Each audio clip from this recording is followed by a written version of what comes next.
Okay, so we are here for the second Origins of a Healer conversation. It was about 4 months ago now, I think. I really enjoyed that one. I was sitting down in the park just before, reflecting on what I recall of that. And so maybe we can return to one or two of those themes. I remember there was some tension around the very appropriateness of the term healer. I think Aspasia, you were, I think, probably well represented in that conversation among people who were a bit, I'm not sure about that. Is that maybe disempowering for the patient, or the one with the wound? And of course, the one with the wound is the one that's doing the healing.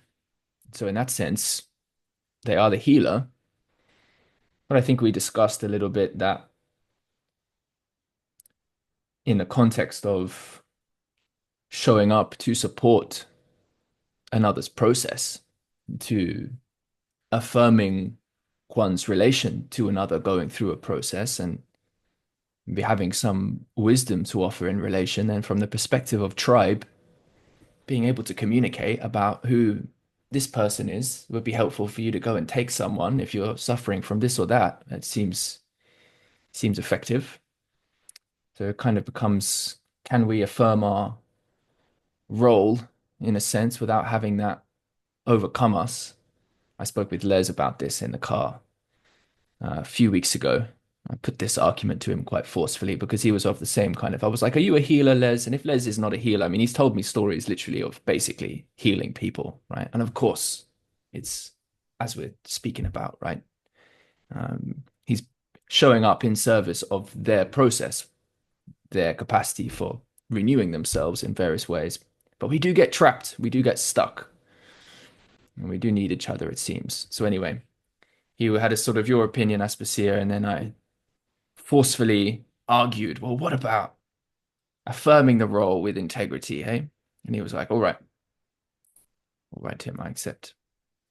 So anyway, we'll see what comes through today. There was lots more there in that conversation. It's nice to have you all join us. And Seth is also joining us. I've seen parts of dialogues you guys have had together. I think actually a very long stretch of one I listened to some time ago now. I know you've been speaking with Daniel a little bit as well. And so I'm curious, Seth, about the nature of your work or vocation, really what cools your soul more than anything else with respect to this topic, and how you relate to the meaning of healing, and maybe what your own journey of relating with that is. Part of the title of the session is Origins of a Healer, because it was about initially just connecting a few people in the network who, had, whether they were showing up in psychotherapeutic contexts or counseling contexts or maybe psychoanalytic contexts or various other things, have had a story of taking on something approximating that role in their life. So I'm curious, what your story is in relation and how you relate to this. Well, thanks for inviting me here. It's fun to be here. Great to be with you again, Aspasia and Tom and Christian and Tim, to meet all of you. Um, yeah, I could maybe run down a rabbit hole with the word healer, but it sounds like you all did that before. I can certainly say that my clients are people who want to have more well-being or something like that. Well-being is a very general word, but one I use a lot. I might have used the phrase multifaceted teacher of the healing arts once in some biography, but I do draw on different things. And I guess in terms of origins, I don't know how much origins you want, but I would definitely say that as a child I was a misfit. Uh, Whether this was good or bad, I did not think the same way apparently as other kids in a lot of ways. I mean, I did a lot of very normal things. Soccer was a big thing when I was growing up.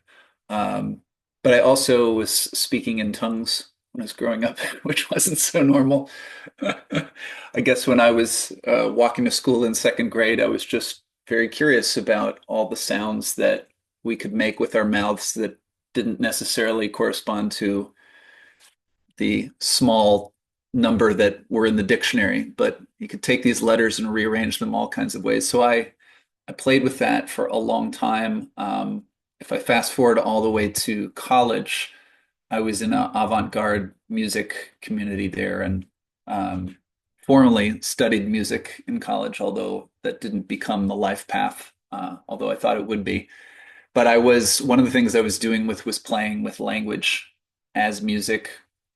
And I could just say that I use the word avant-garde, so you can imagine music that some people are wild and crazy about, and other people have a hard time defining that as music.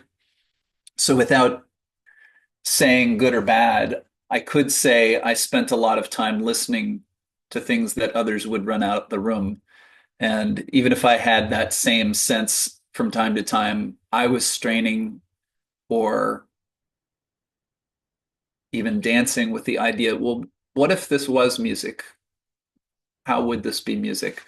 So I just say all of that because I'm not a professional musician, but I do from time to time run workshops called the musicality of being. And music is often a metaphor that I'm working with in terms of the work I do with clients. Um, that phrase was on the title of a conversation between Guy Sengstock and John Vervaeke at one point when I was pretty involved with both of their work, and I just liked it a lot. But let's see. Yeah, that was the beginning of being a misfit. And then after college, I went off to Cuba for a while. Not for a while. I took a trip, but it was the kind of trip that reoriented me a lot. So I got involved in kind of radical left politics for quite a while in the US. I went into meat factories, and so I was, this is not the life my family would have, predicted for me, but I did experience working in the factories in Los Angeles and New York and here in Washington, D.C., where I live now, learned to speak Spanish. Um, did that for about a decade, and then I was just really lost. Like, where am I? Who am I? What's going on? I was married at this point. This was not a marriage that was going to last. I was a father. I am still a father. Um, but it was really that moment where I was just kind of like, what am I going to do? And I had no idea. And the only light bulb that went off was maybe I could improve my health. So I started running a lot. I'd heard of something called yoga. I didn't know what it was. Went to my first yoga class, got involved with, started reading books about breathing. And then eventually I found the Feldenkrais method, which some of you may know or not. But this is sort of the thing that actually made my life congeal in some kind of way. And the Feldenkrais method is, I like to say it's a wisdom practice disguised as a movement practice. So if you were to observe a group class Feldenkrais or you were to observe a practitioner working with a client, you would see movement, you would see, you know, something that looks like trying to move better or understand posture, balance, breathing, this kind of thing. But Feldenkrais's whole outlook, I mean, I really think rightfully he could be called a philosopher. I mean, he was a physicist, and after injuring both of his knees at a time when surgery did not like necessarily mean you're going to walk again, it was kind of like that. He said, "Oh, that's okay. I'll just study anatomy and heal myself." He was already a black belt in judo at this point, one of the first Westerners to do that. But he was sort of combining his understanding from physics, and he had been a cartographer at one point. Um, his question was how does the human body most efficiently move through the field of gravity? But then he's this total polymath, so he says, well, that body has a psychology inside of it, and it's also an individual dealing with society and all of the rest. So he taught movement, but he understood that as we try to improve movement, we might have an inner voice that's, putting us down, or we might be comparing ourselves to the other person in the movement class, or we might be in a strained relationship while we're, doing something that just looks like physical coordination. And that's all part of the experience. So he really, I think he's brilliant in terms of what he understood about movement, but maybe even more so what he understood about the process of learning. And so he said famously at one point to some of his trainees, he said, "I'll be the last teacher that you ever have, not because I'm the best teacher, but because I'll teach you how to learn how to learn." And eventually what you'll say is the only thing that's really happening is people learning how to learn and other people learning how to facilitate learning how to learn.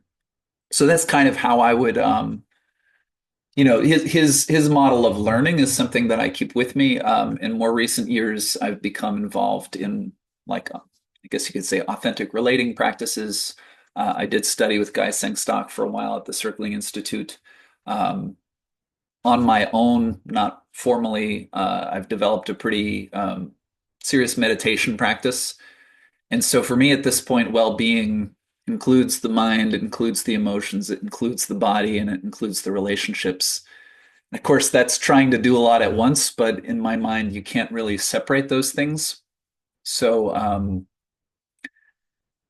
no, that's the sketch of how I got to where I am now. So I run a program. It's called Grounded Connection, and that's the place I sort of bring all of these things together. Um, that's me.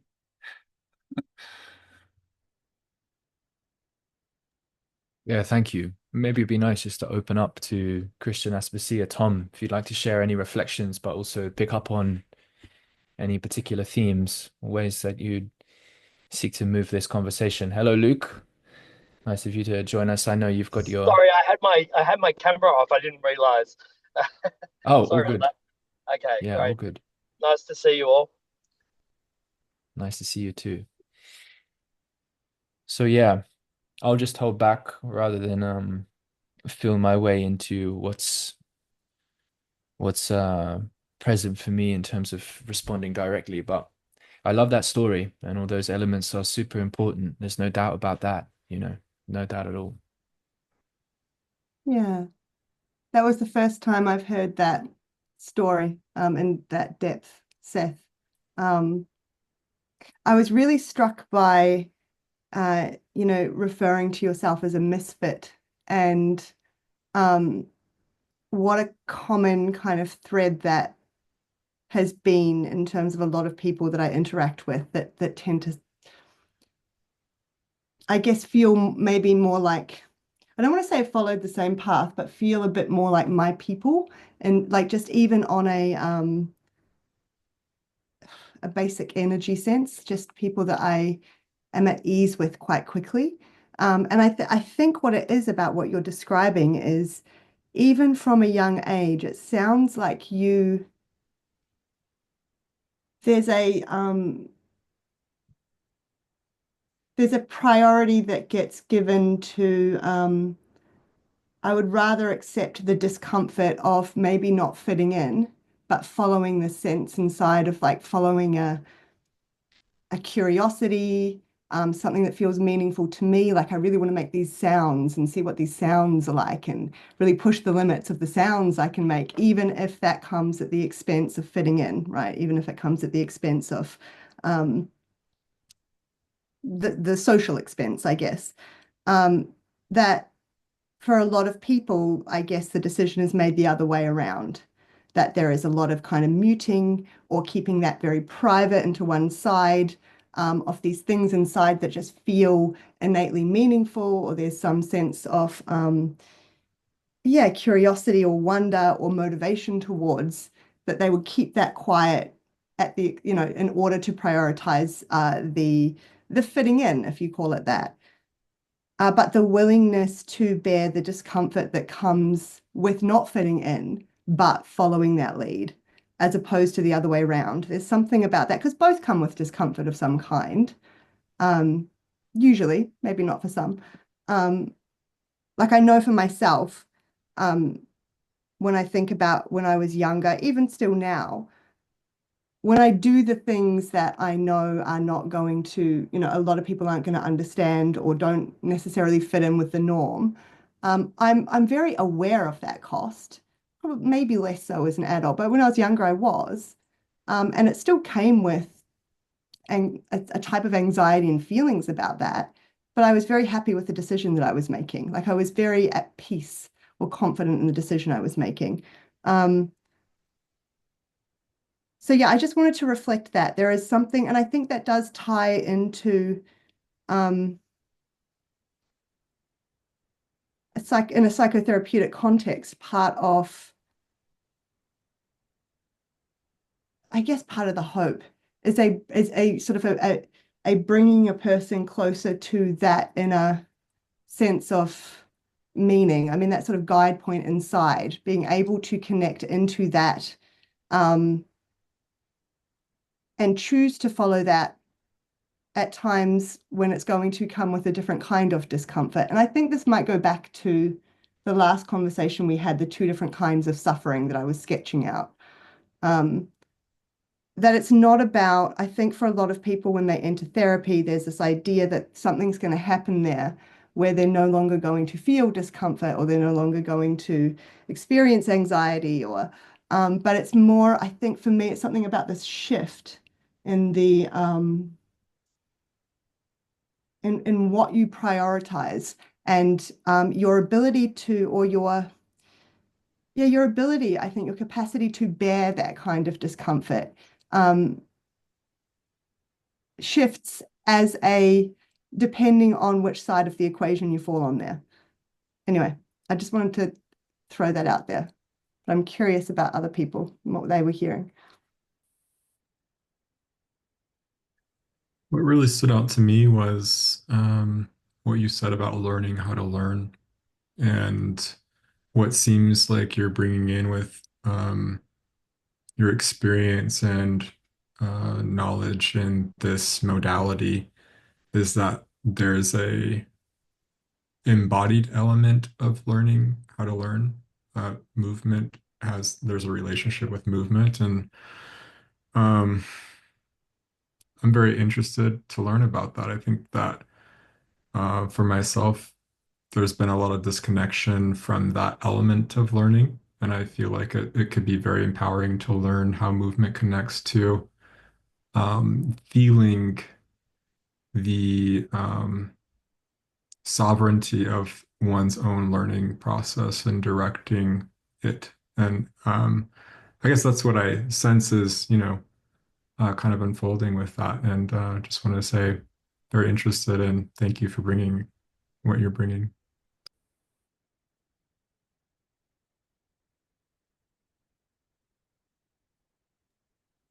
Yeah, one little thing that was arising for me around the musicality of being is it seems like in our uniqueness, there are these notes that aren't immediately harmonic. And one way to kind of deal with that is to try to kind of bring them down a pitch, maybe, or kind of draw in the sounds so they reflect something more normal. Or you can kind of, as you were saying, Aspasia, be with the tension of that and then kind of feel into the invitation within that sound for the next note. But I think once you do that, you're kind of off the beaten track. And then you really have to rely on something entirely different to orient yourself. But yeah, just what the phrase Seth, the congealing of life or the congealing of your life, that really stuck out to me as a real challenge right now. And I feel like the musicality is what leads us to that.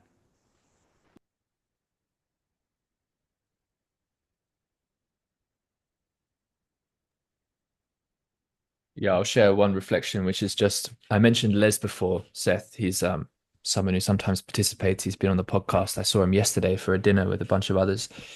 He's yeah, he's a holder of deep healing traditions, a real elder kind of I have a lot of respect for Les.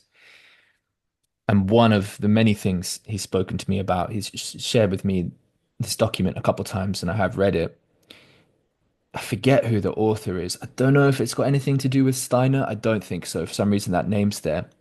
But it's to do with the optimal way for the human body to walk or move. Walking is the action in question in this case, given gravity, as you mentioned. And Les has told some stories of doing these practices with various people over the years. And this was a number of decades ago. There was some group that was practicing this mode of walking. And first of all, what they did, they got one group of people to just walk without that method. And it just looks like ergonomical, like good biomechanics of movement. That would be like like just a scientific materialist kind of way to talk about it. And this group of people who weren't doing that movement were, when they were approaching people as a group from a distance, Les was feeling, well, is this danger approaching? Kind of just like looks like a mob of people. And then in the context where they were moving in this more, let's say, elegant way, then it was a very different affect, very maybe calming and light. I forget the exact word he used, but that's quite interesting, the notion that the very way we move, and of course, communicates a tremendous amount. It's always stuck with me hearing about watching documentaries where, serial killers will say, or we could tell who the prey was by how they were walking. And that's very much the case. You can tell an awful lot about how someone is in some limited sense based on how they move. So yeah, that would be, it's kind of remarkable, is that like always kind of joke that we're basically at a point where if you can teach someone how to breathe and walk and talk, that's like the most powerful education you can possibly have. And obviously the most basic things that we do in some sense. So yeah. I just was thinking when you were speaking, Seth, that just what a golden age for the emergence of these people seeing all the same thing around education and sort of a an education that's not just cognitive. I mean, we had Rudolf Steiner and all the sort of evolution of the Waldorf schools and Montessori, and we had Ida Rolf, and there's just a sort of whole emergence of people that were speaking to this idea that you know all of those sites of showing up that you were talking about the aspects of self and the aspects of self in relation. Um, the from my sort of reading exposure, kind of participation in a lot of those practices, that uh, it sort of feels like there was some kind of uh, emergence going on in different parts of the world with people in relation or knew that each other were, um, were out there. And I kind of wonder what that sort of points to in terms of the the the cultural situation and the social situation of the time, because that those things have remained quite lasting, and you know it's pretty powerful ongoing.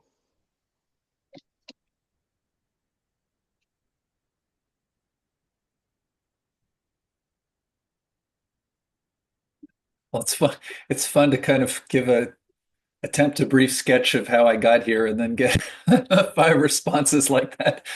Um, but I think what Luke said is a good place to maybe try to begin.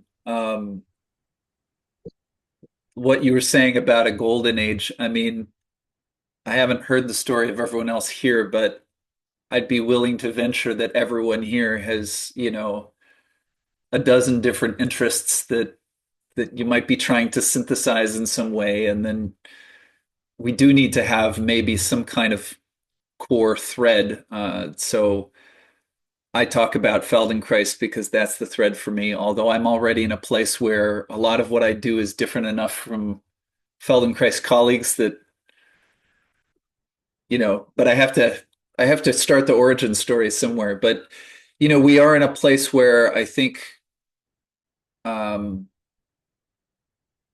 yeah, you just meet anyone who's working in this sphere, and they're likely to have learned multiple things, and you either find yourself in a place of trying to decide which modality is better than the other one, or you begin some kind of process of fusion. And as soon as you're doing fusion, you have to somehow summarize one approach into the other. I mean, you can't just pile everything on top of each other. But for me, the framework of learning is the place that I think is kind of universal, and I guess that's what I'm thankful for with Feldenkrais, because like when I began to do authentic relating practices, the first experience was, oh, okay, when I'm in a social situation, if I feel awkward, all of what I learned about my body when I was lying on the floor and practicing so-called movement, it kind of goes out the window because I didn't have in the equation, that voice in my head comparing me to the other person who I think is more successful or something, and what that does to my body. But once I understood, just things like a person speaks to you and you paraphrase back what you heard them say, which I think probably a lot of people here know that practice. I see it on the podcast all the time. Well, why do we do that? It's just a way of demonstrating to the other person that I heard what you said, and if I misheard you, then you're going to catch what my mistake is, and we're going to establish something like common ground. It also slows down the conversation. It builds trust. But that's just an example. As I learned that, I thought, oh, well, that's the same thing we're doing when we slow down the movement of our body, when we start to come to the place of refusing to go into strain just to make the movement larger or faster. It's just a different context. But yeah, so I think it is a really interesting moment, and I guess one of the places, if I had to synthesize where I bring things together that I think feels unique to me, although other people are working in this area, maybe just thinking of it differently. But I like to think of what I would call wordless wisdom.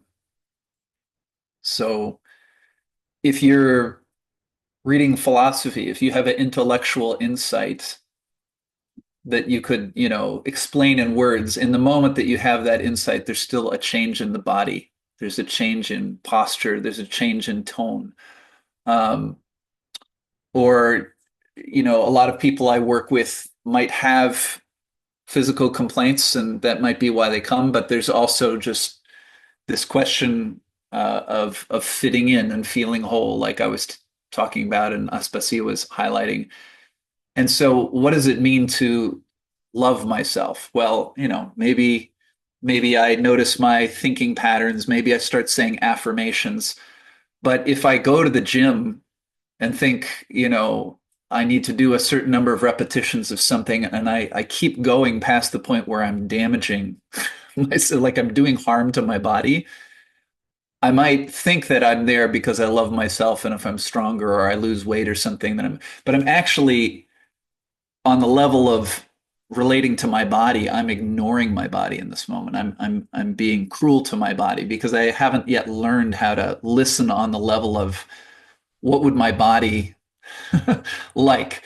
So like something in the Feldenkrais method will often do is move very slowly. And then at any point in the movement where the breath is restricted, that's the cue to stop the movement. The breath is more important than completing the movement, which is kind of a radical difference. If you think the goal is achieving the movement. And what's interesting is if you say no, it's not the goal, but you continue to work with the movement very slowly and small, doses and resting as much as you like.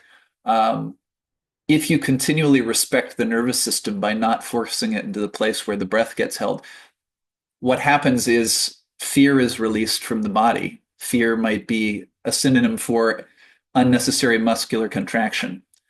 And as that lets go, the coordination actually becomes a lot easier. And the movement actually sometimes you make more progress on achieving a particular movement or physical goal because it's like Carl Rogers in his approach with his patients, the idea that unconditional positive regard. So if my body can't perform the movement, I don't condemn my body. I practice a small fragment of the movement at a slow speed such that my body feels that it's being respected. And so to me, that's a way of like we could talk about inner dialogue, but it's more like I would compare it to like dropping a pebble in a well and listening, for the sound, because my thinking mind or the part of my mind that hears the teacher giving the instructions at the front of the class versus the sensation in my body, these are two different languages. So I have to learn to kind of translate. I'll just say one more thing. I won't respond to everything because there's many people here. I want to leave some more space, but just to say, Aspasia, it's funny because I think that I did those things that might have been genuine and strange, and then only afterwards found out that that's not what other people do. So I discovered that what I thought was natural made me a misfit, and it was already too late. So it was actually kind of a painful thing. I wouldn't say it was me, crusading ahead with my, unique, authentic self, but so that's something I had to reconquer later. Probably still a work in progress. Well, no, I hear you. I think though, like one way of thinking about it is something in you made that decision, you know, like something. It's what you're describing there about the distinction with the body, listening to the body versus the words, right? And the thinking mind is obviously very much in alignment with the work I do, and the divide between the conscious and the unconscious and the different levels of conscious awareness. It's interesting whenever you talk about the breath, Seth, because we are looking at breathing a lot in my technique, and so there's a particular kind of sigh that indicates that the mixed feelings, that like the inner conflict is active and in the right place to put pressure on. And so it's, often with clients, they are, especially ones that are trying to manage the process, they are really paying attention to the content of their language. And half the time we're not even really, it's not the content of the language that as the therapist we're really paying attention to. And it's watching out for this particular kind of sigh. And that's kind of the thing for people who are trying to manage, that's the thing in a way that betrays them, if you want to put it like that. Like that's the thing, that's the signal from the body that kind of shows up and is often out of place with the words that are being said. Now, obviously, in the context of that kind of therapy, you've already come to an agreement with one another that that's what we're going to be on the lookout for. So you have buy-in. You wouldn't point that out and press there unless you had that kind of agreement in place. I don't think that's right. But it is the body is operating from its own level of awareness, and it often has much to tell us about the unconscious is essentially what I'm trying to say. So I'm always fascinated when you talk about the breath in that regard. Yeah. Yeah, there's a few things I'd love to bring in here. It kind of it feels like if I do it, there would be a bit of a slight acceleration and also bringing in some, I suppose, of the personal ways I relate to the broader contextual function of healing in the context of culture and attempting to integrate some of what's been shared here, and particularly from that perspective of alignment and the musicality of being. that Seth was speaking about, where individual and relationships and culture and all of this stuff is recognized as being part of the same kind of flows and interdependencies. And how could we speak about one without the other? That's always been central.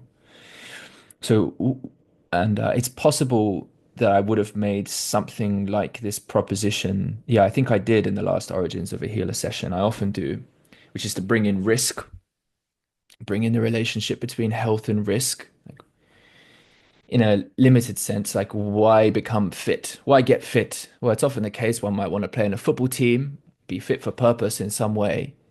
In that sense, there's something worth doing that can be dangerous or threatening to the body, but still has value for other reasons. Now, I like how you mentioned that what the part of what Feldenkrais is about is attending to the breath as a matter of primacy and not just pushing through pain for the sake of that alone.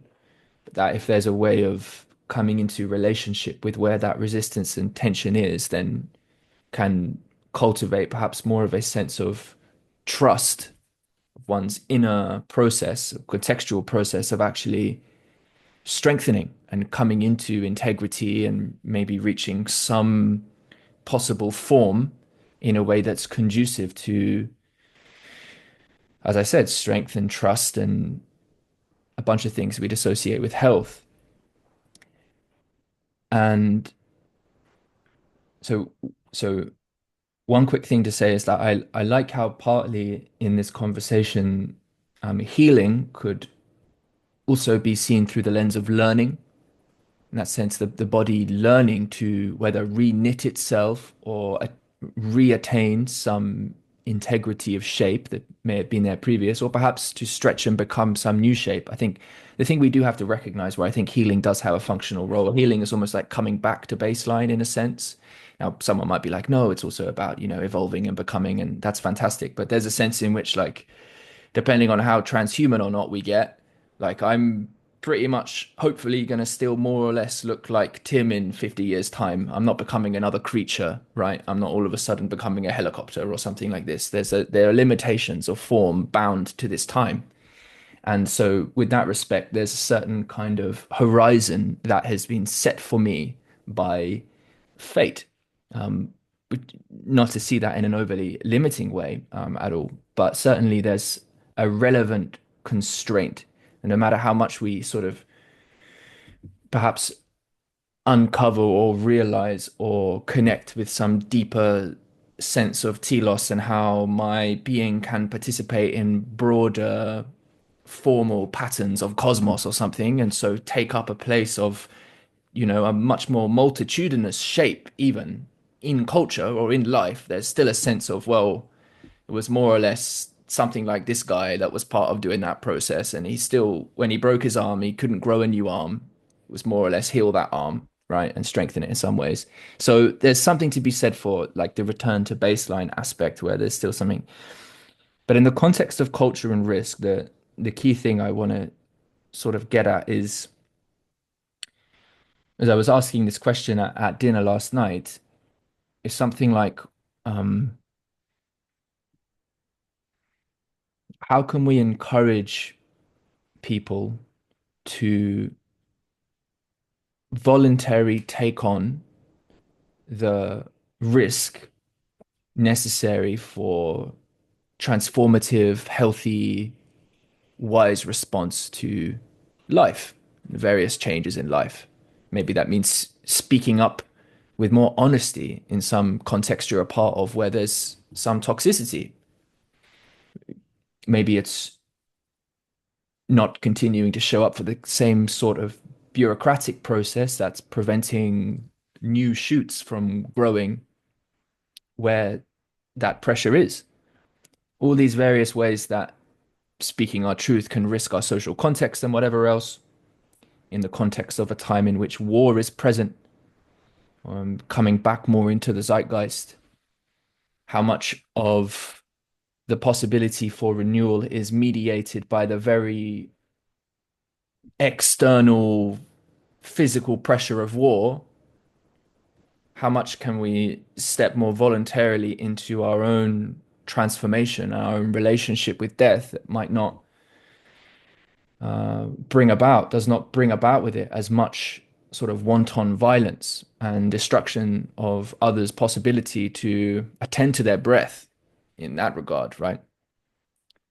And so, how do we encourage people to take on those risks which are conducive for health and, let's say, loving transformation, something like this? And it kind of struck me that the way in which you're describing that forming a relationship with the breath there and cultivating that trust in what would be the renewal or the reintegration, or even just the sense of like, what is that home or context within myself or in some closer sense that I could trust that can actually form that a kind of stabilizing basis of renewal. If we don't have trust in our capacity to heal or look after ourselves or nurture ourselves in some way, or even have a sense of what's worth becoming, then why would we risk for it? Um, and so there's something in there that just seems to me very important to draw on in terms of a cultural piece around the kind of invitation, and perhaps framed not only through language of healing, because I think we've got plenty of that. And I don't know how inspiring that is, generally speaking. I don't think it, Aspasia is shaking her head. I certainly agree. If I'm thinking about my football team, yeah, they maybe want to know they can be supported back into health in some sense. They want to know like how to get stronger and become more capable so as to maybe perform better or go risk themselves a little bit more. And so the understanding what is the magic and the vitality at play in the context of healing, and recognizing how that could illuminate some more holistic in a holistic, again, not just in a healing sense, but holistic in a kind of sense, like a full vitality of life sense as a kind of basis for what's present in the kind of culture that could encourage genuine risk. That was what was present with me, which I feel seems to be extremely valuable as an inquiry. I think really quickly before I forget it, and I know Christian put his hand up. I think someone has to get completely fed up with the cost of otherwise, like that. So someone has to well and truly see the extent of the suffering that is occurring if they remain in the position that they're in, and that has to be very. I think where another person can assist with that is that needs to be really clarified, like people's understand. So my mind goes to, why do people turn up to therapy, right? Like why do people turn up? And so that's often the starting point of their discontent, like, this is enough, I can't live like this anymore, something has to change. But even their sort of understanding of that needs a lot of clarification as to the part that they are playing in it, and that their thinking mind is like a program that is designed to just run at a particular pace, that is designed to keep them blind to lots of other things that are happening under the surface. And there needs to like building up a willingness to abandon the thinking mind, and at least in the context, again, I'm speaking very specifically about in the therapy room. There needs to be a getting on board with that idea and an understanding of how that relates to the suffering that brought them in the first place. And actually that front end, that piece there is really, really difficult to do, because even as a person sort of in a conscious way signs up to that and says, yes, yes, I follow, this all makes good sense, I want that, I want to do that, all the unconscious resistances get activated by that threat, because they believe they need to be there, so that they're protective. And so I guess part of what I'm saying, was supposed to be quick, I'm sorry, Christian. I guess what I'm trying to say is that on the one hand, I think part of your questioning there, Tim, for me, I was thinking, well, I don't know so much about convincing someone. There is a place I can come in and help to do the clarifying, and really try and amplify what I would call the healthy part of them that is, like really try and speak for that part of them. Um, but for me, a person has to be at a particular point when they enter therapy for it to even have a chance. Um, I can't do that convincing for them, because then I just become, then they just outsource their will to me, and then I'm just a person they can defeat, and then they go off with their life. And again, I know I'm talking about one context, and you're not just talking about therapy. I know you're talking larger than that. And then the other part that is key to this is, well, essentially what I just said. So I'm going to be quiet so Christian can speak. Yes, pass it over to Christian in just a second. Usually we have never integrated that raising hands element in sessions before. So we'll, we'll just respect that on this occasion, but let's have a chat about that in the future, because I'm not sure, like it feel like energetically there's something we'll need to like learn how to relate with there, because you know, you see the hand and someone might want to speed up, and then it's a factor in the flow that I'm not sure exactly how it works. Yeah, And so yeah. my thinking mind started when I saw the hand of, oh no, I'm Yeah, taking up yeah. time. Yeah. That was a good an illustration in real time, whereas I Yeah, put yeah. it to my But body. also I appreciate it's hard sometimes to know how to like signal that, you wanna get in. So I just thought I'd mention that. But over to you, Christian.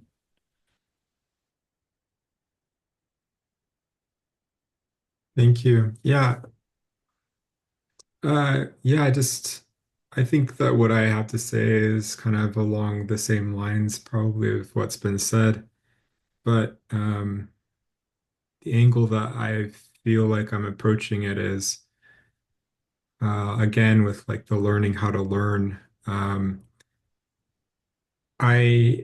curious, like I'm coming at it with like what do I not know that I don't know about learning?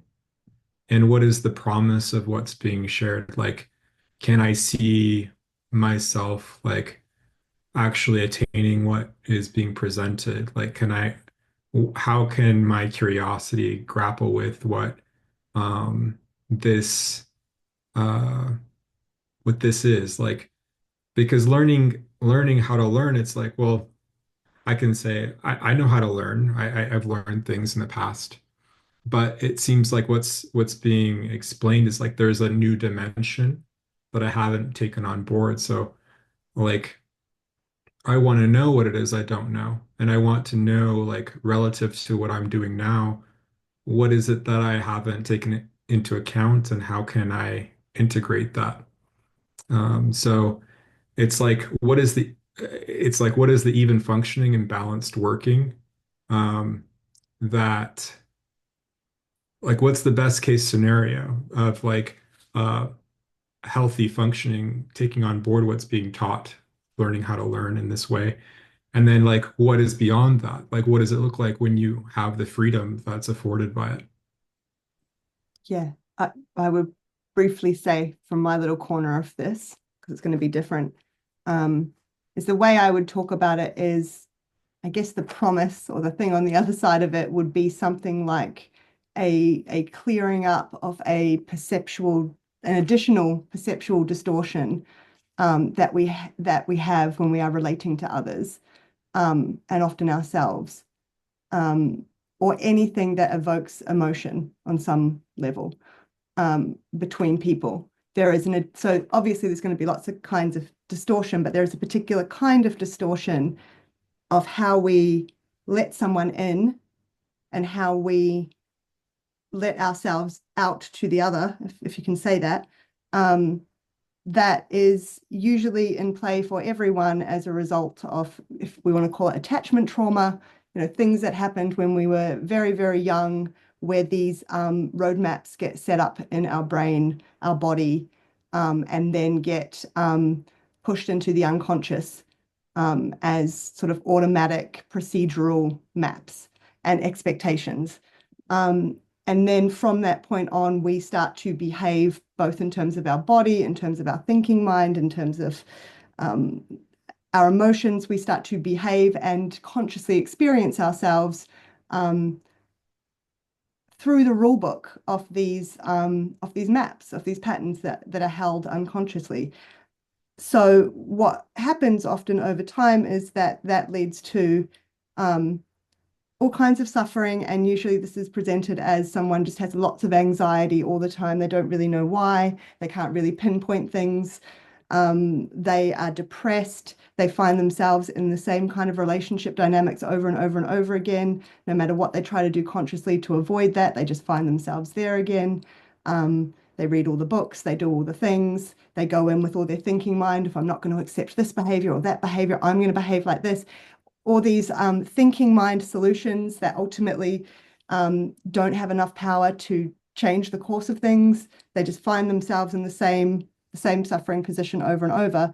So I guess that would, like, the promise on the other side of the kind of work that I would do, I hate putting it in those terms, but I know what you mean, so I'll just say it in that way, would be something like dissolving a particular lens or filter through which this information comes in, and also another one through which you actually have access to what you're truly feeling. Because most people just notice feeling anxiety, sometimes like kind of a anxiously fused anger, maybe like a sadness or like a depressive, hopeless state. And that's sort of the range for most people. And often that anxiety is covering up what you're truly feeling on an emotional level. And that's going to lead to all sorts of problems. We're also taking part in lots of projective processes where we are seeing on others a whole lot of stuff, interpreting that they're thinking and feeling things about us and behaving in certain ways towards us. That is more a product of things that are going on inside ourselves than it is the reality of what's happening for them. So if you can clear, I mean, you're never going to clear all of that, right? But if you can clear a large chunk of that, then you can see more clearly. Like it brings there's less effortfulness in relating to people. There's less effortfulness in experiencing your own emotions. You're much more able to have your emotions rise and fall, to bear them, to be able to be in relation with another person while that's happening without it becoming disastrous, to be flexible in the way that you relate with people through a range of emotions. And it just opens up your possibility space. You start to see that situations where it felt like you were really in a corner and you really could only do this or that, actually there's a whole range of possibilities of things you could do here. And it happens, the problem with describing it like this is, again, it just sounds a bit like a self-help book or something. But it's the experience. So the therapy I do is very experiential. It's the experience of that happening that is very powerful, because it can be quite sudden, that shift, once you really break through. And so it sounds kind of watered down when we talk about it, but the experience of it is quite different. And when you experience that with another person over and over again, like in my role, you just come to see how locked up we all are really walking around through this kind of filter and lens and these walls that have been constructed around us in terms of how we relate with other people in the world and how we consider ourselves. And it's a beautiful thing to see how that is on the other side. And again, I don't want to confuse that with some sort of perfection, like you get rid, it's not, but there is a fundamental, there's a qualitative shift to things that can happen quite suddenly. And so the type of therapy that I do does involve the body a lot, and it does involve things like paying attention to breathing, because those are the signals that are related to those sort of relational maps that I'm talking about. That's telling me what's actually happening on that level, as opposed to the words that the person's saying, which are more like tactical defenses that are trying to ensure they're coming across a particular way, or they're trying to manage something for me or them. Yeah, that's probably how I would describe on the other side of things, Christian, what I would be talking about. I'd love to pop in there, just sort of riffing on that first half of what you were saying, Aspasia, about just all the nature of the types of repetition compulsions that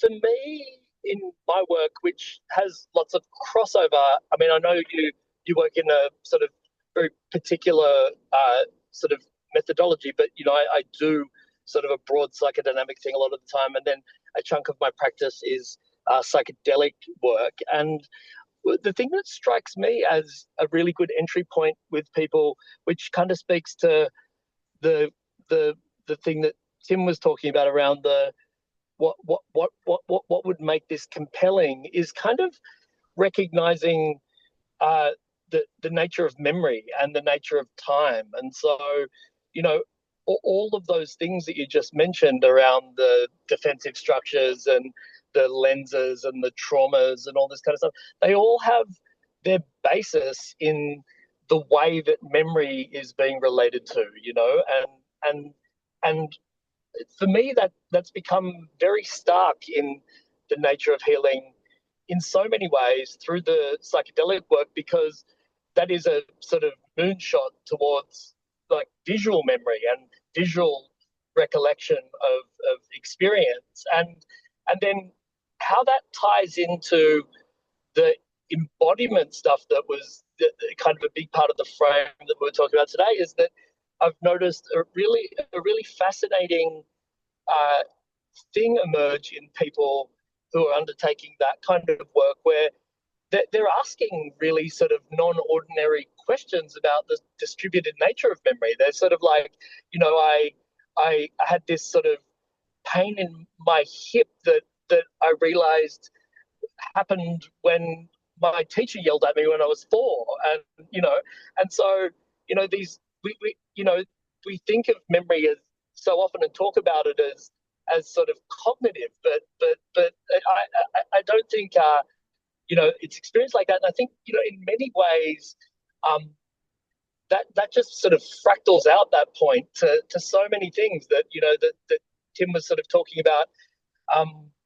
That how are we doing this in a level of culture? How would this be compelling? How would you cross the threshold of risk? And I've certainly experienced what you were saying around people kind of getting to a existential crisis where it's not possible. But I always wonder whether or not,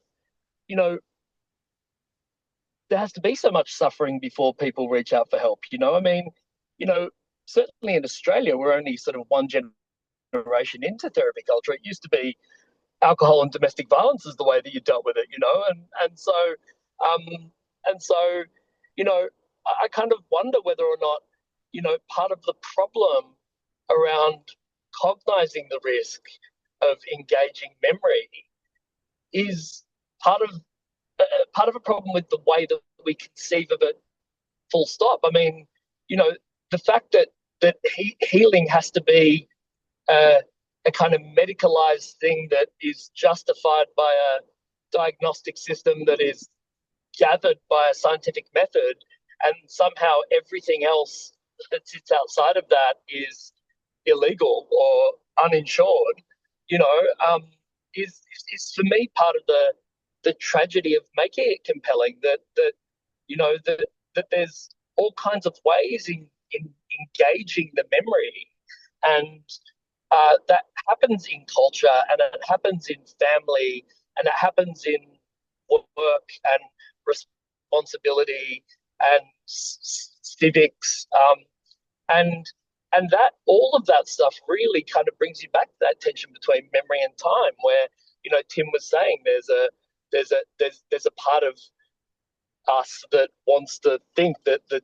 Tim that was there 40 years ago continues to be the Tim there is today. And whilst that's a trace of the nature of memory and the way it's distributed in the body and the various functions that of the mind, the imagination, whatever. I mean, Jung was really good at talking about these notions of unconscious and collective unconscious and making really fine distinctions. But I think that that there's sort of these camps where people are sort of really focused on presence and the present moment and present experience and being in the body in the present, and that being the site of liberation. And then there's a whole sort of other group of people that are talking about what Tim was talking about evolution and learning being a thing that is acquisitional and consumption based, that you're out there to get something that you don't have. But there seems to be not a lot of talk about learning being a going backwards. That what we're trying to do is come to understand the atoms and the proliferation of cells. These are types of memory, and DNA is a type of memory, and cultures are a type of memory. And there is so much to memory where we are going backwards. And so I think the trajectory, in the West of progress and that sort of whole complex of capitalism and science and all of that kind of stuff sort of really kind of occludes a wise culture that would respect the ancestors and go backwards and feel into other ways of knowing that aren't just spoken to by the dominance of cognitive science and things like that. So I think, memory and time, I think a better relationship with that, and then how that would flourish into institutions, I think would go a long way to assisting the neutering of it being even conceived of a risk in the way that Tim had envisaged it.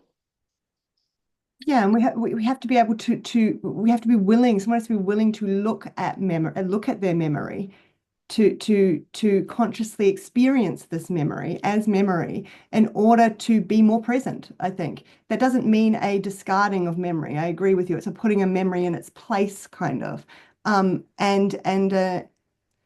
a recognition of how we hold it into the present and the future. I agree, but I think part of the distortion is that it's playing these forces up, these memories are playing a role in our present that we're not alive to in a sort of conscious manner, and have not placed as memory as such, and we don't know how else to hold them. And I think to go back to the point about, I agree with you, the idea that people have to reach such levels of suffering before they can do something about it. That would be unfortunate. But I guess there's again, this is just about psychotherapy and probably the kind that I do. But there's a way in which people can show up to therapy saying, oh, I don't really have any goals. I just know it'll be good for me. I'm just doing it from a well-being perspective. I'm really into positive living and I just want to do some more stuff that's good for me. And someone said therapy's good. And these are all wonderful. I'm not trying to belittle those sentiments. But obviously then there's a manner in which I work with someone like that to try and clarify how can we clarify what's actually happening here for you? What are you and I actually going to do that's active? I'm not going to take part in this relationship as someone who just sits there and nods and, acts like a friend at the pub or something, because you don't need to pay for that. So what's, I'm trying to get what's some meaningful work that we're going to do and work towards here together. And there's a place for that other kind of relationship in a counseling kind of setting. And but that's just not what I do. And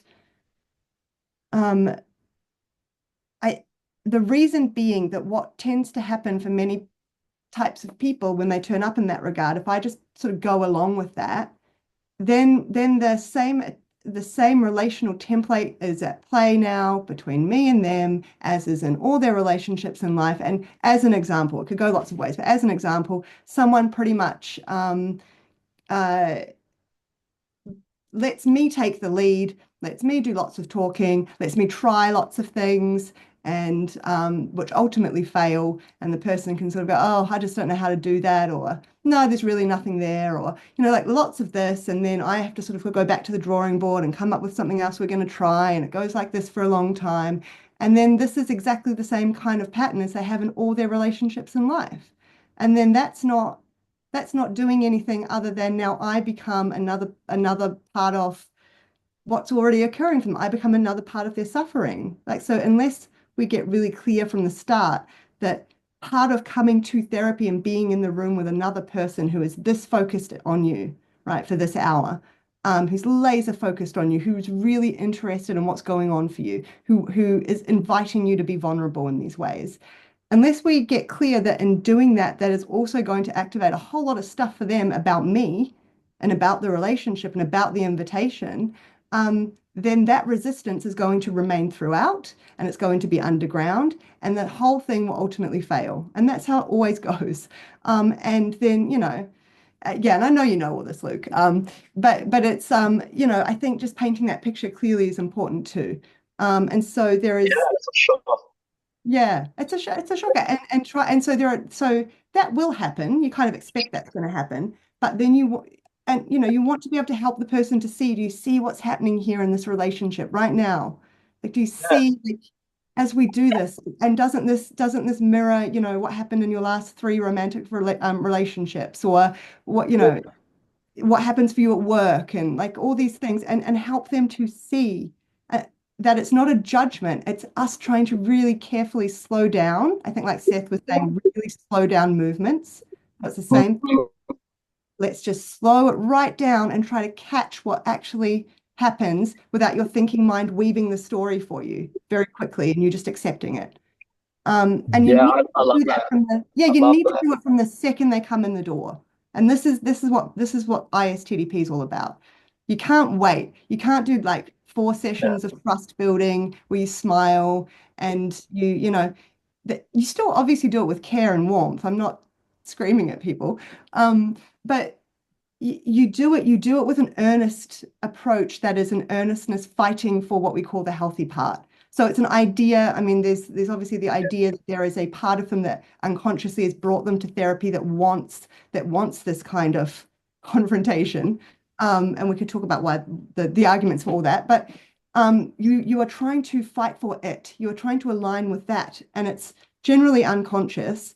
But you get all sorts of signals from the person when that's online and that's agreeing with you, and that's what and it brings people back. It really does. But there's only so much I can do, and they have a side to play. And then also I am just a human being who's probably not that great at what I do all the time. And so I'm also not getting it right all the time.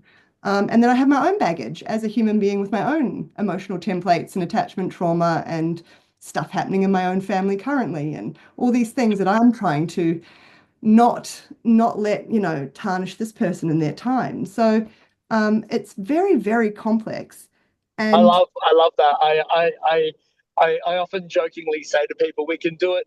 We can do it with transference for $200 an hour, or we can call it life coaching, but it's going to be $10,000 an hour. yes, You know? correct.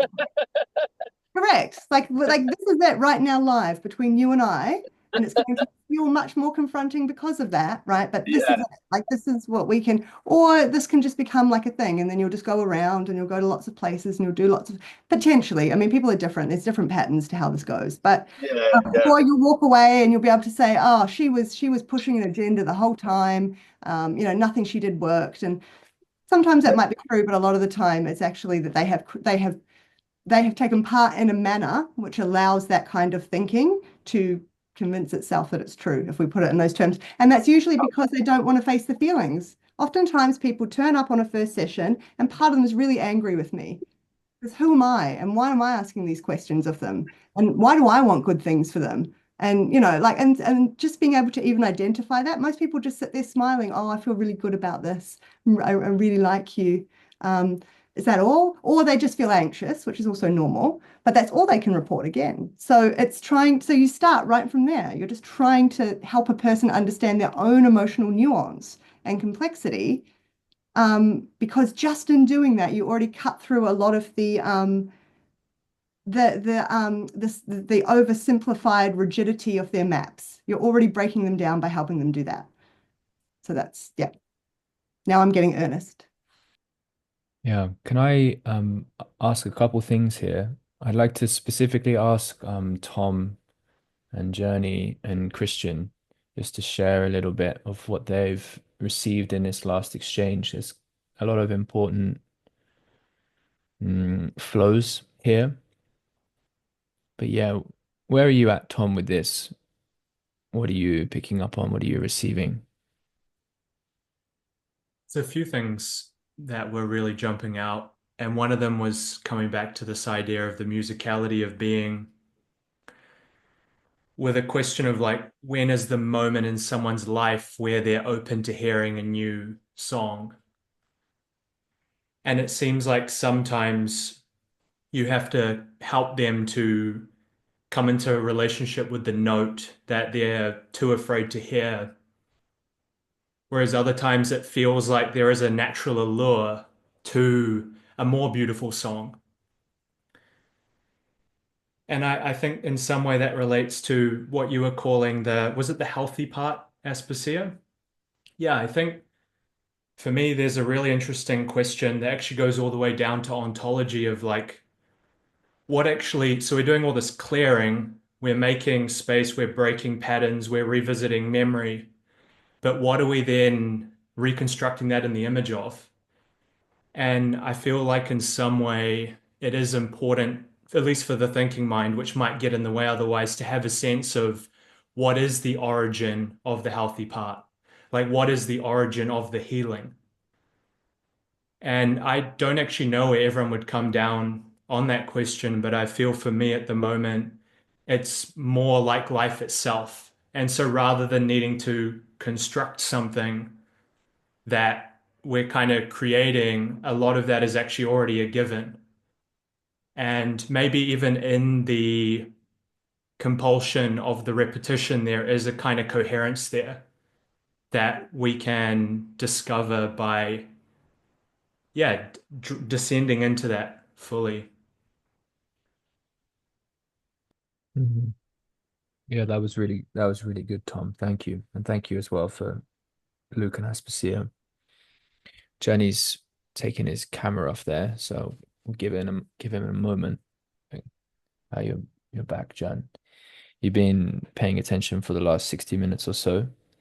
I'm curious, like what's in this for you? It doesn't have to be a long response if you don't have it, but just to give you some space to share how Yeah. you're relating here.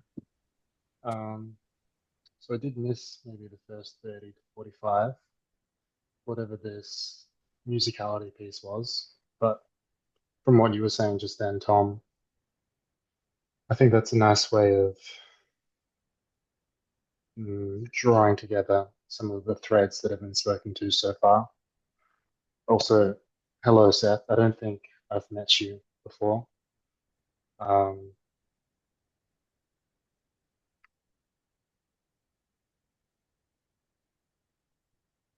hmm. One of the questions that came up throughout the conversation so far was, what is the value of scar tissue? Something that's kind of anti-supple on one's mobility. Another metaphor for what Tom was just speaking to when it comes to repetitions that have just been given an absolute stop. No, you don't get to repeat that move anymore. And what are the lessons that could be gleaned from that tissue? And this is a little of what I was hearing you speak to, Christian, in the necessary caution or skepticism of the way that certain processes are communicated through the kind of promised ends that they will lead us to, irrespective of the mess that that process actually entails. And yet we kind of are forced to compress what we're expressing when we're offering something in such a way as that people will even be willing to accept the invitation. But you can do that with more or less honesty. So perhaps it does err on the side of dishonesty. That's what's being spoken to when we talk about how memory can be fractally expanded beyond the linguistic layer that we default inhabit when we're too cognitively, what is it, preferencing the cognitions Although saying that, obviously cognition can be expanded across all of them as well. But you get the gist of what I'm saying. Those were, yeah, no, this was really interesting. I also admit one other piece as I was hearing you speak at the start, Seth, like I am more drawn towards the side of overextending the body and not letting it rest. And yet there is a necessary counterpoint to be made where I was like, ah, okay, this is like it's so self-evident, but I didn't, and this is no critique on you. This is like the perennial dilemma, I think, for anyone who's interested in athletic excellence. They're always pushing the boundaries, and so many of them have fallen to their own injuries.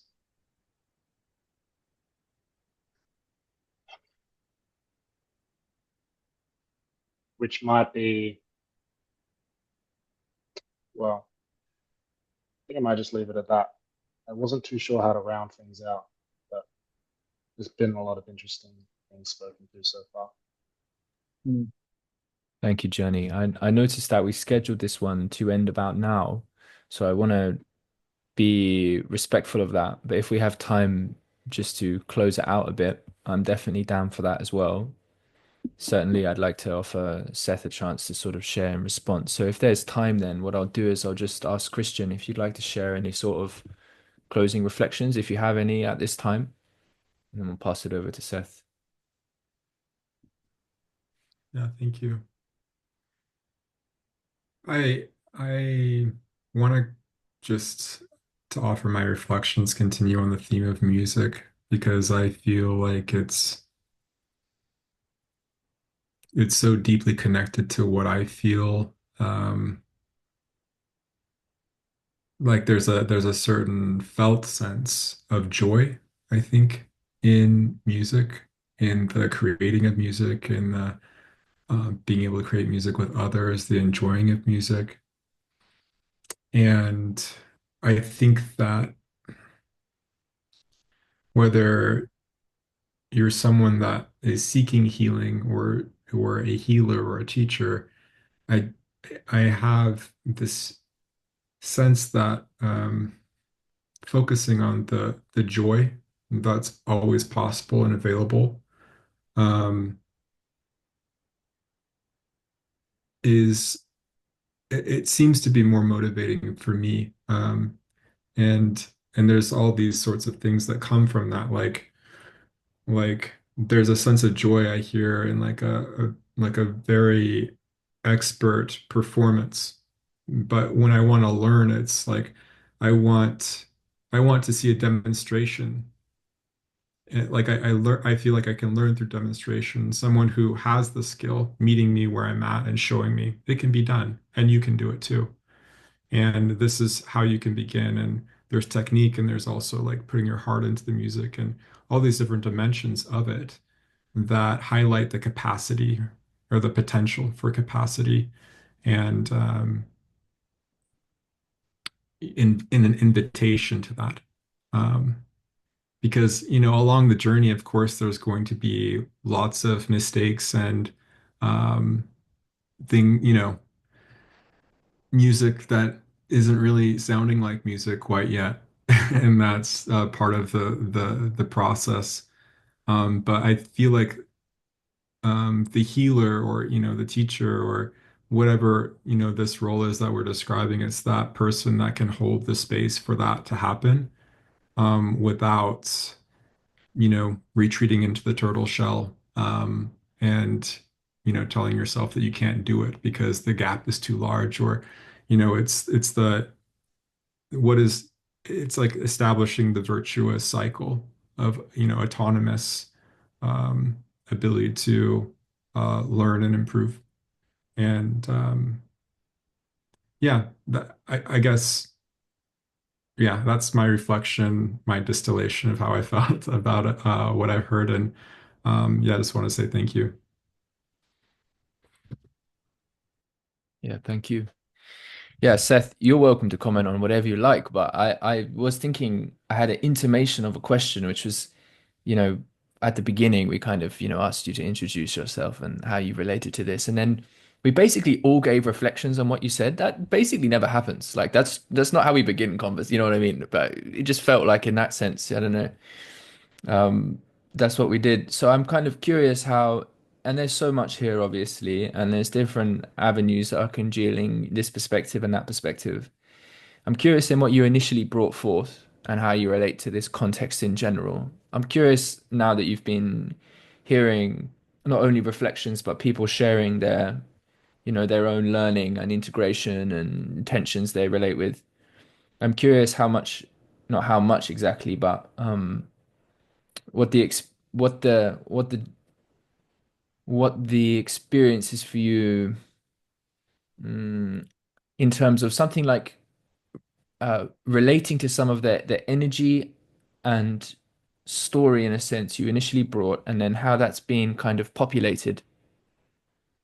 I'm curious how, um, yeah, what the maybe what the continuity is, or where some of the is there something surprising, or if things felt like they were falling into place around kind of intimations and context of understanding that you have and appreciate. Um, but yeah, that's somewhat of a convoluted question. You can take it any way you like. Yeah, thank you. Well, I mean, a lot was covered and a lot of we went really micro and really macro in this conversation. Um, but I think for me, and this is consistent with my past experience, if I try to understand how to wrap up a bow around this, I would still stick with the context of learning. So, like the question you asked Tim before about risk and transformation, or what Jern was saying a few minutes ago about what about the person who actually wants to extend and go further, you know, um, all forms of learning, even if I just try to learn a language, it's always a journey into the unknown. So it's always a journey that I think Aspasia and Luke were fleshing this out quite a bit. There's an inevitability of confusion. There's an inevitability of discomfort. And then, there's all what also came up in many different ways as well, all the patterns and all the habits that kind of pull us back. And I think I even heard Tim in your question, although we didn't talk about it so much, like, what about the fact that everyone around me has habits and society and culture has habits and all of those pressures? I mean, it's easy enough to talk about what health and vitality would look like if we could start from utopia, but that's not our starting point. We're all probably overworked, underslept, being followed around by evil algorithms everywhere we go. And, this is the context that we're trying to take a full breath and like, eat a nutritious meal. So it's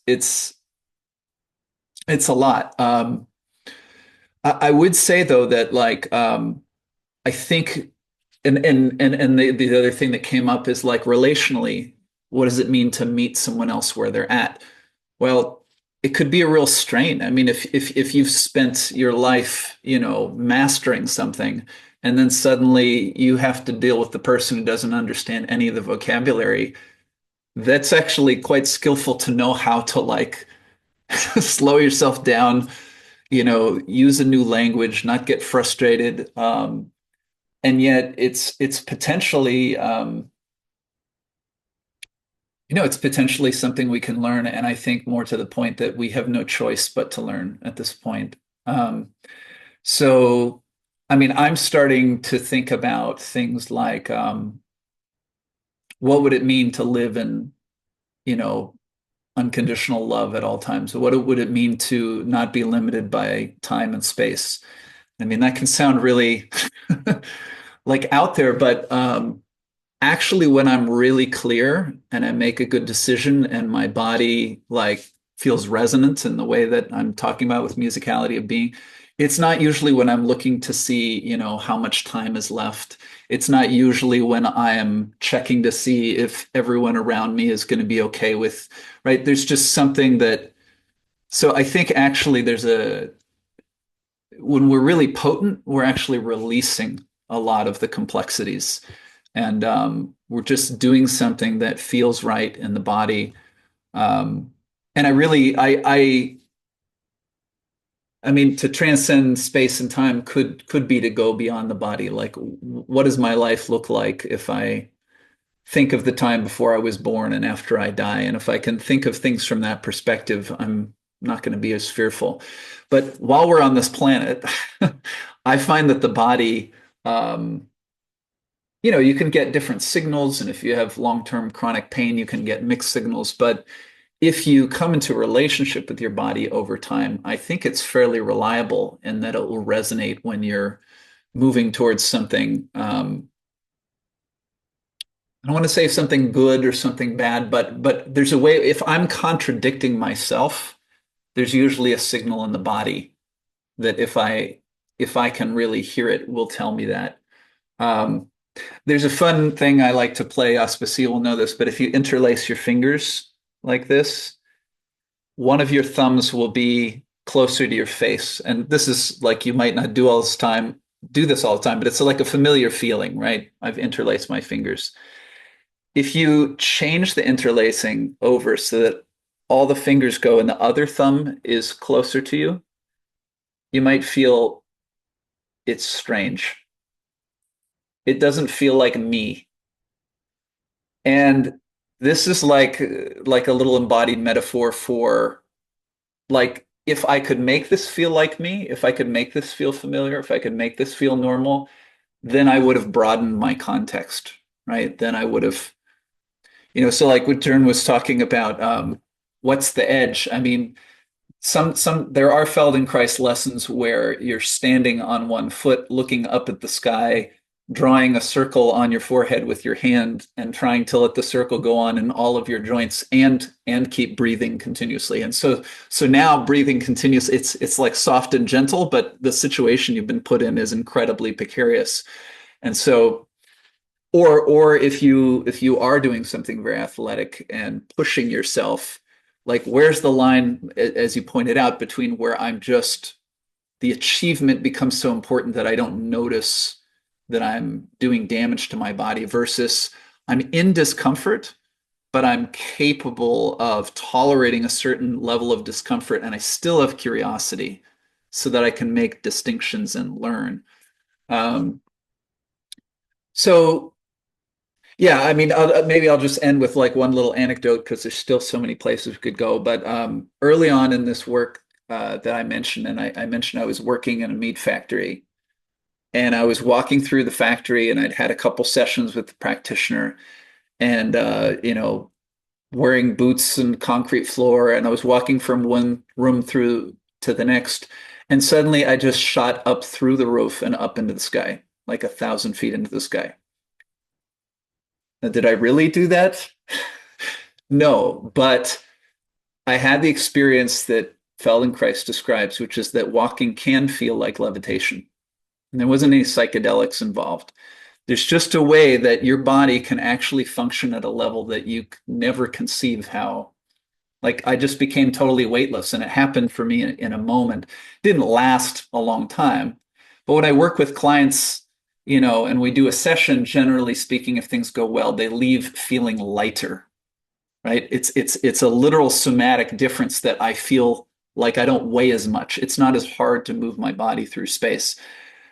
But, that also changes how I feel emotionally, psychologically, whether I feel invincible or whether, if I'm totally nihilistic and pessimistic and suicidal, my body I probably feel like a slug trying to move.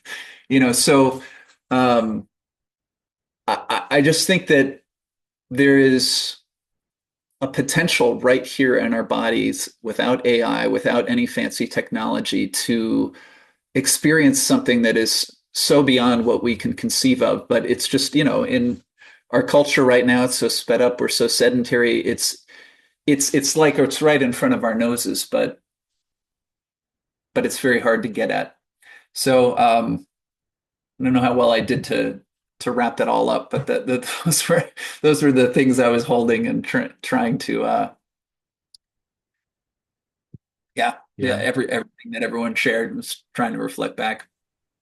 Yeah, absolutely. Thank you. Yeah, I think that point about I just want to repeat it just so I remember the interlocking fingers a different way. That's a nice way to make the point of deepening, broadening one's context of self or the trust in the different shapes one can be. Yeah, that's nice. And the point around the depth of intelligence and in that sense capacity,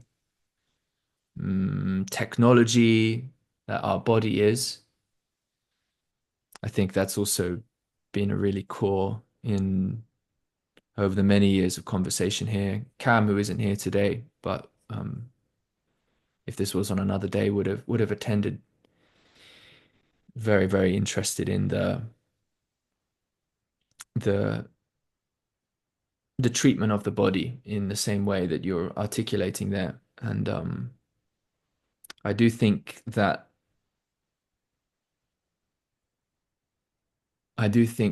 the opening of perception or remembering of our capacity, of our potential to realize the integrity that we already are, like the shape that we already are, the artfulness of how that can be, the elegance, the grace, all these types of things, the musicality, alignment, all these words, of the body in the context of artificial intelligence and technology and all that stuff. That's a very, very deep thread that's also really part of how I'm consistently finding it relevant to engage philosophically. I think that's very deeply held here. Yeah, there's so often how much can the space that we're currently got the opportunity to communicate in actually welcome whatever it is, whatever that orientation toward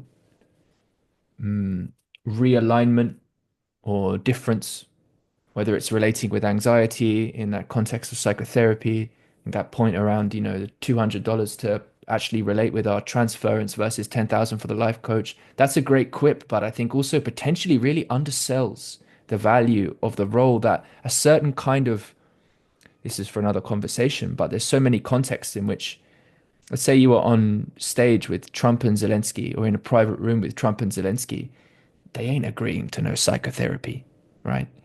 But is there potential for orienting that interaction in a way that is more or less in the interests of health for more people or not? Like, for sure. And so, something about the relation with the possibility for health, musicality. Not only that, though, obviously also reckoning with the necessity of, I suppose, at times choosing war when war is upon you as well. There's something about like maybe all it is, it was about kind of being able to move with kind of more health oriented whole making adaptivity in different contexts. Maybe it just comes down to, well, if you can just walk with excellent style, like such good form walking, everybody just chills out a bit. It'd be hilarious if like that's what it came down to, you know what I mean? One guy just knows how to breathe and everybody chills the fuck out. Uh, and that's not really a joke, is it? That's kind of how it is almost. So yeah, this has been enjoyable. Thank you, everybody. I appreciate it. I will bring it to an end just because we did schedule it to end a little while ago. So I appreciate you sticking around. And I'll bring that to a close. Thank you.